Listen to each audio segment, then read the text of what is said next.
ഡൽഹി സ്ഫോടന കേസിൽ ഗൂഢാലോചന നടത്തിയവർക്ക് തക്കതായ മറുപടി നൽകുമെന്ന് പ്രധാനമന്ത്രി നരേന്ദ്രമോദി.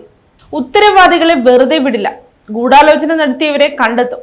ഡൽഹി സ്ഫോടനത്തിന്റെ ഇരകളായ കുടുംബങ്ങളുടെ വേദന തനിക്ക് മനസ്സിലാകും. രാജ്യം മുഴുവൻ അവരോടൊപ്പമുണ്ടെന്നും അദ്ദേഹം പറഞ്ഞു. കടുത്ത ഹൃദയവേദനയോടെയാണ് ഭൂട്ടാനിലെത്തിയതെന്നും പ്രധാനമന്ത്രി പറഞ്ഞു. അതേസമയം സംഭവത്തെക്കുറിച്ച് അന്വേഷിക്കുന്ന എല്ലാ ഏജൻസികളുമായും ഇന്നലെ രാത്രി മുഴുവൻ ബന്ധപ്പെട്ടിരുന്നുവെന്നും പ്രധാനമന്ത്രി കൂട്ടിച്ചേർത്തു. അതിനിടെ ഡൽഹി ചെങ്കോട്ടയ്ക്ക് സമീപമുണ്ടായ സ്ഫോടനത്തിന് ഉത്തരവാദികളായവരെ വെറുതെ വിടില്ലെന്ന് പ്രതിരോധ മന്ത്രി രാജ്നാഥ് സിംഗ് പറഞ്ഞു. കാരണക്കാരായവർ കഠിനമായ ശിക്ഷ നേരിടേണ്ടി വരുമെന്നും അദ്ദേഹം പറഞ്ഞു. Manohar Parrikar institute four defence studies and analysis സംഘടിപ്പിച്ച ഡൽഹി ഡിഫൻസ് ഡയലോഗിൽ പങ്കെടുത്ത് സംസാരിക്കുകയായിരുന്നു അദ്ദേഹം. സംഭവം സർക്കാർ അതീവ ഗൗരവത്തോടെയാണ് കാണുന്നതെന്നും അദ്ദേഹം പറഞ്ഞു.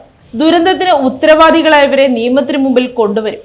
ഒരു സാഹചര്യത്തിലും അവരെ വെറുതെ വിടില്ലെന്ന് രാജ്യത്തിന് ഉറപ്പ് നൽകുന്നു. രാജ്യത്തെ മുൻനിര അന്വേഷണ ഏജൻസികൾ സംഭവത്തെക്കുറിച്ച് വേഗത്തിലും സമഗ്രവുമായ അന്വേഷണം നടത്തുന്നുണ്ടെന്ന് ഈ അവസരത്തിൽ ഞാൻ ഉറപ്പു നൽകുന്നു, അദ്ദേഹം പറഞ്ഞു. അതേസമയം ഡൽഹി ചെങ്കോട്ടയ്ക്ക് സമീപമുണ്ടായ സ്ഫോടനത്തിന് പിന്നിൽ പ്രവർത്തിച്ചവരുമായി ബന്ധപ്പെട്ട കൂടുതൽ വിവരങ്ങൾ പുറത്തുവരികയാണ്. ജെയ്ഷെ ഭീകരൻ ഡോക്ടർ ഉമർ മുഹമ്മദിന്റെ കൂടുതൽ വിവരങ്ങളാണ് പുറത്തുവന്നത്.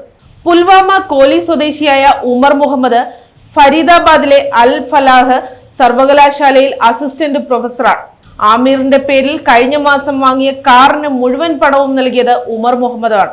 ഇന്നലെ വൈകിട്ടുണ്ടായ സ്ഫോടനത്തിൽ 9 പേർക്കാണ് ജീവൻ നഷ്ടമായത്. 6 മൃതദേഹം തിരിച്ചറിഞ്ഞു.